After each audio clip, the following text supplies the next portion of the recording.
Time now for your Mayotivations, presented by Hellmann's, America's #1 mayonnaise. And we're focusing on the Monday night game as Kansas City Chiefs look to make it a 5-0 start as they welcome slumping New Orleans to town. The Saints got off to a great start at 2-0, but have since plummeted back to earth, having lost their last 2 games. They enter this one at 2-2. So let's discuss, shall we, by welcoming our guys from Pushing the Pile, Kyle Long and Mike Renner. So let's start with this Chiefs offense, which has been suffering this season. Isaiah Pacheco is on IR. Not sure whether he's going to make it back. Rashee Rice goes on IR last week.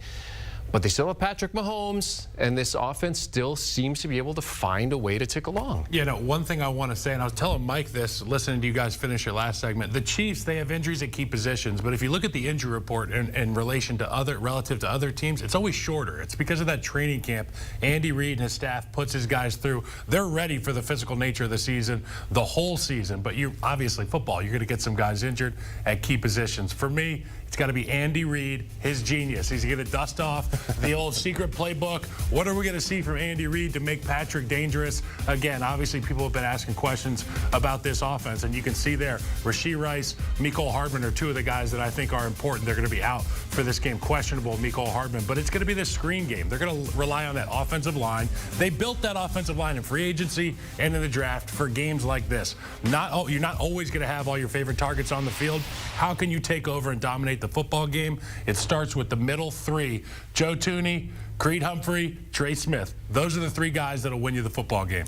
Andy Reid will adjust, but there really is only so much you can adjust in the NFL to scheme around a lack of talent. And without Rashee Rice, I am worried about the receiving position for the Kansas City Chiefs, because he was their guy. When they had man coverage, when they were scheming stuff up to get one-on-ones, it was him. He was second in the NFL in receiving yards before going down with that injury. They have a lot of kind of role players now, whether it's Xavier Worthy as kind of your speed guy, Travis Kelce as your possession zone beating guy over the middle of the football field, but no real one-time playmaker who can go out and win you a football game. So I'm worried about this Chiefs offense without a guy like Rashee Rice in it. They're obviously trying to make it up other ways. When you have Andy Reid and Patrick Mahomes, that goes a long way, but you can only do so much to make up for that. I feel like I'm getting flashbacks of last season because we were having the same conversation. Hey, who's catching the ball? Like maybe they're not dropping the ball. It's injuries a little bit different on the offense, but it's like this defense that was carrying this team all the way to the Super Bowl again. So Mike, how much can we credit Steve Spagnuolo and this defense to this team being 4-0 when we haven't seen really vintage Travis Kelce and we haven't really seen a fantastic Patrick Mahomes based on, you know, his expectations? You can credit them a lot because they're the ones getting the stops at the end of the game. So you look at the team they're playing, New Orleans Saints, if they got stops at the end of all their games, they'd be 4-0 as well. But the Chiefs are the ones doing it. This defense, they can win in a number of different ways. They can play a number of different games. And Steve Spagnuolo always has something at his disposal. And then there's just like elite playmakers at positions that you need to have them at. Chris Jones, always going to be a problem up front. And then Trent McDuffie can go one-on-one against anyone else in the back end. So yeah, this Chiefs defense still carrying this Chiefs team. Yeah, when I think about the Chiefs defense and all they've been through as a unit, they've played in huge games. I mean, these guys have been part of real successful at-bats when their offense needs them to bail them out. I mean, we talk about the Chiefs, you think about the offense, but really it's Spags' defense. And on paper, they're kind of middle of the road. They're middling in terms of statistics. But at the end of the day, on a big 3rd down, when your team needs a stop, it's number 95, Chris Jones. It's Trent McDuffie on the back end locking up your number 1. And it's that frustration that you see time and time again with offenses trying to get after the Chiefs defense. I think if Mahomes' yards per completion is like 6.3 or something, it's one of the lowest of his career. But here they are sitting at 4-0. So let's talk about the other team on the other side of this. Of course, the New Orleans Saints. This offense, we're averaging 45 points a game. I think those first 2 games it's fallen off now, perhaps why they're in the conversation for Davante Adams as those trade talks continue to heat up. Kyle, how do you see a Davante Adams fitting into this offense, possible second reunion with Well, I'd have to defer to Mike, but I'm going to say my point is they're a team that likes to use 2 receiver sets, and they like to run the football with multiple tight ends and get you into respecting the run situations defensively, and then they can take the top off off with those two guys on the outside. I'm not quite sure Davante Adams' fit would be perfect for New Orleans. I think it would get Coach Kubiak out of some of the things that he likes to do. I mean, who are you going to take out of the game? Who are you going to take out of the game to put Davante Adams in? Because, as you said earlier in this segment, this New Orleans offense was humming in the first few weeks.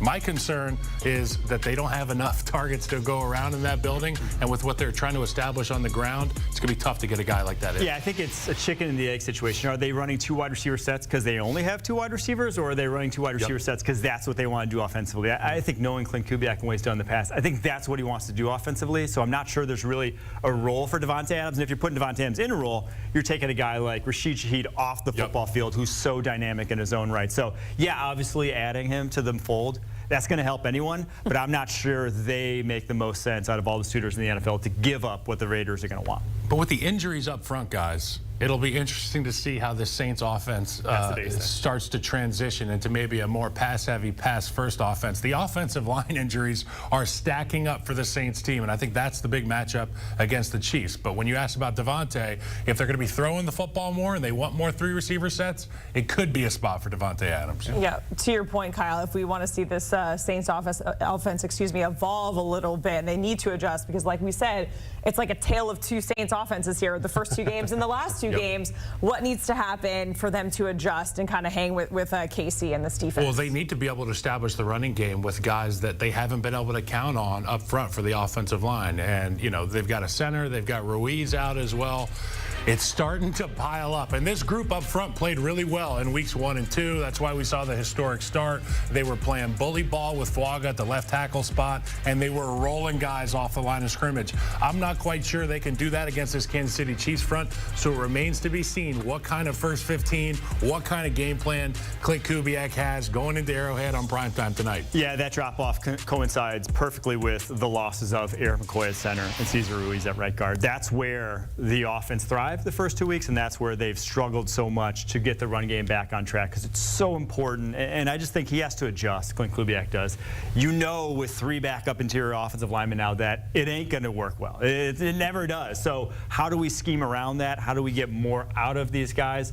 That's going to be on him, but they have to do something a little bit differently than let's just pound the rock, because pounding the rock ain't going to work against Patrick Mahomes. All right, so it's set up to be a good one tonight as the Chiefs look to go to 5-0. Chiefs are favored at home. I think it's 5.5. Total sitting just below 44. Mike, give us a game pick for it. Yeah, I love the Saints team early on, but those injuries up front, I just can't pick them against the Chiefs. When you have to have a backup guard blocking Chris Jones all day, that just isn't going to end well for you. So this New Orleans Saints team, I think defensively they can keep it tight, but I don't think they win in the end. Yeah, I think I'm going to put my chips on that Kansas City offensive line and that mismatch with number 95, Chris Jones. I don't care who he's playing against. If it's an All-Pro, a Hall of Famer, give me Chris Jones, give me the Chiefs tonight.